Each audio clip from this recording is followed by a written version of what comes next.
Good morning. Today I am going to discuss in the module 1, that is limit state of serviceability. Okay, in case of design of any RC structural members, the members should not satisfy, that is limit state of collapse, but also it has to satisfy, that is limit state of serviceability at working load condition. There are two main serviceability states are available. First one is what? Limit state of deflection.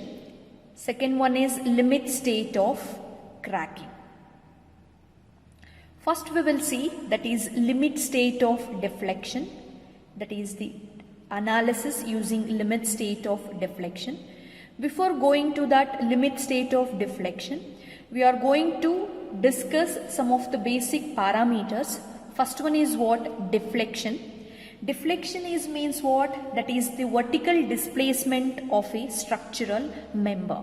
If we consider this is the structural member, that is the beam, upon application of the load, okay, the beam get deflected. This vertical displacement, you call it as what? That is deflection. Okay, that is deflection in RC members may be divided into two types.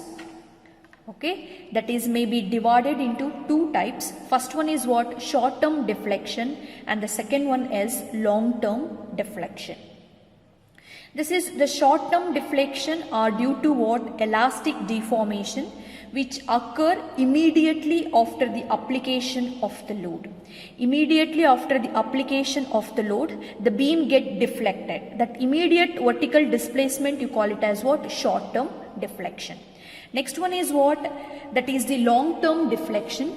Long-term deflection, that deflection occurs in the member, it goes on increasing with the life, which is due to creep as well as shrinkage under what? Sustained loading condition.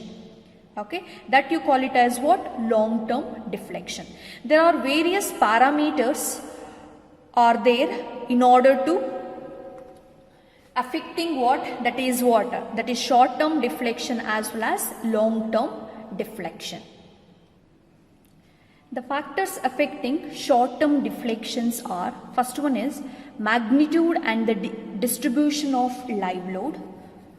Okay, what will be the total magnitude and the distribution of live load which is going to come on the particular structural member, and also it depends on span and type of end support condition and the cross-sectional area and the FCK and FY. It is nothing but that is the characteristic strength of the concrete and the characteristic strength of the steel and the amount of the steel required.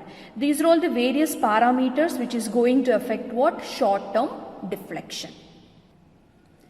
Factors affecting long-term deflections are, that is the humidity and the temperature, okay, and then that is the age of the concrete, and it also depends upon size as well as the type of the aggregate which you have used in the design of what? RC structural elements. And the last one is what? Water cement ratio. Next is calculation of short-term deflection for singly reinforced beam. Okay, the standard formulas are there for different standard loading cases. The first case we will see, that is what? Propped cantilever beam. Propped cantilever beam means what? One end is fixed and other end it is simply supported. Okay, the standard deflection formula is given by A is nothing but it is the deflection. It is denoted by A, or also it is denoted by delta. It is given by WL cube divided by 3EI. EI is what? Your flexural rigidity. W is what? Your load. L will be the span. And if this cantilever beam carrying UDL, the deflection equation is given by W into L to the power of 4 divided by 8EI. Similarly, if the simply supported beam carrying point load at the center, deflection equation is given by WL cube divided by 48EI. Okay, these are all the standard formula while calculating or while solving, that is the short term deflection analysis. If you are doing the standard deflection formula, you need to remember for different standard load cases. Next is what if this simply supported beam carrying UDL throughout the span, deflection equation is given by phi into W L to the power of 4 divided by 384 EI. In all the cases, that is the deflection equation, W is what your factored load. Factored load means the load should be multiplied by its partial factor of safety, that is 1.5, and EI are the flexural rigidity. It is given in Annexure C in IS 456 page number 88. That is, in order to calculate modulus of elasticity of the concrete, it is given by, that is the empirical formula they have specified in the code book, that is 5000 root of FCK value. And in order to calculate I effective, okay, moment of inertia, that is effective moment of inertia, it is given by IR divided by 1.2 minus MR by M into Z by D into 1 minus X by D into BW by B value. This equation, it is available in page number 88. That cracked section moment of inertia, IR is nothing but what? Moment of inertia for the cracked section, that should be less than or equal to I effective, that should be less than or equal to gross moment of inertia, that is IGR. X in this equation is nothing but depth of the neutral axis.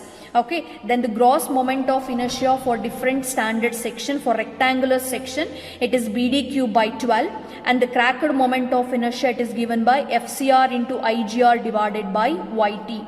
MR is what? Cracking moment, and IR is what? Your moment of inertia of the cracked section. Okay, YT is what? Your distance of what? Extreme tensile fiber from centroid of gross section. YT is nothing but overall depth divided by 2. Then in order to calculate, that is modulus of rupture of concrete or the tensile strength of the concrete, FCR value, it is given by 0.7 root of FCK. See, this is Annexure C, page number 88 of IS 456. That is what? Calculation of deflection. Total deflection, two times. The two types are there, short term deflection and the long term deflection. In order to calculate the short term deflection, I effective is given by IR divided by 1.2 minus MR by M ZT, Z by D into 1 minus X by D into BW by B. Okay, all this formula, it is in the code book. Each term they have explained it here. Moment of inertia of the cracked section, cracked moment, it is given by FCR into IGR divided by YT. YT is nothing but your overall depth divided by 2. Z is the lever arm, X is the depth of the neutral axis, D is what? Your effective depth, BW is what? Breadth of the web, and B is what? Breadth of what? Compression phase.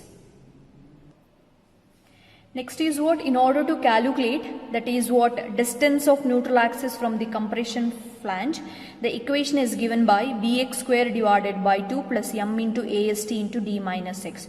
If you consider a singly reinforced rectangular beam section, okay, D will be the effective depth, B is the width of the beam, and capital AST is the area of the tension reinforcement. This is what? Variation of the strain as well as the variation of the stress value. X will be the your depth of the neutral axis, and the remaining distance, it will be effective depth minus of X value. This is what? Your transformed section. Okay, the shaded portion we need to consider here, and this rectangle portion. Okay, equating that moment of area of transformed section about the neutral axis, you will get the equation to calculate, that is the depth of the distance of neutral axis from the compression fiber. It is given by, you need to remember this equation, that is Bx square divided by 2, that will be equal to M into AST into D minus X. Next, in order to calculate, that is the moment of inertia of the cracked section, IR will be equal to Bx cube divided by 3 plus M into AST into D minus X whole square. These two formulas you need to remember. That is the moment of inertia for the cracked section, and this is what? Distance of neutral axis from the compression flange. Next is deflection due to long-term deflection. While calculating, that is deflection due to long term, okay, you need to calculate in that that is deflection due to shrinkage as well as the creep.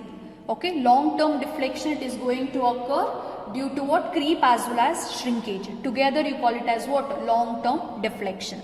Okay, as per the codal provision, that is the page number 88, that is the annexure C, that is the calculation of deflection, that is deflection due to shrinkage. Deflection due to shrinkage, that is ACS, it is calculated by equation K3 into xi into Cs into L square.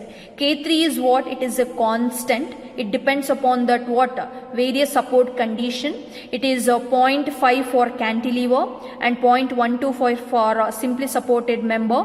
For that is 0.086 for member continuous at one end. And if it is fully continuous member, K3 value it is 0.063. Okay, in this equation K3, these are all the values. Depending upon the given support condition, you need to consider that K value. Next is what? Xi Cs value. It is what? Your shrinkage curvature. It is given by, to calculate that equation is K4 into epsilon Cs divided by D value. K4 is given by equation, that is what? 0.72 into PT minus PC divided by square root of PT. That value should be less than or equal to 1.0 for 0.25 less than or equal to PT minus PC less than or equal to 1.0. Difference of what? Tension reinforcement and the compression reinforcement. If that value, if it is between 0.25 and 1.0, then you need to use this equation to calculate, that is K4. If it extends that value, that is PT minus PC value, if it is more than 1, okay, then K4 it is given by 0.65 into PT minus PC divided by square root of PT value. That value is less than or equal to 1 for PT minus PC, it is greater than or equal to 1. Okay, next is what? That is PT is given by 100 AST divided by B into D value, and the PC value is given by, PC is what? Percentage tension reinforcement, PC is what? Percentage of compression reinforcement. It is given by 100 AST divided by BD value. B is the width and D is the what? Your total depth of the section, and L is what? Your length of the span. D is what here in this equation? Effective depth. ASC is what? Area of steel in the tension zone. ASC is what? Area of steel in the compression zone. Next is what? You need to calculate deflection due to creep. It is given by ACC. A is indicate what? Deflection due to creep permanent, that will be equal to AICC permanent minus AI permanent. Okay, AICC permanent, it is given, it is, that is initial plus creep deflection due to permanent load obtained using an elastic analysis with an effective modulus of elasticity.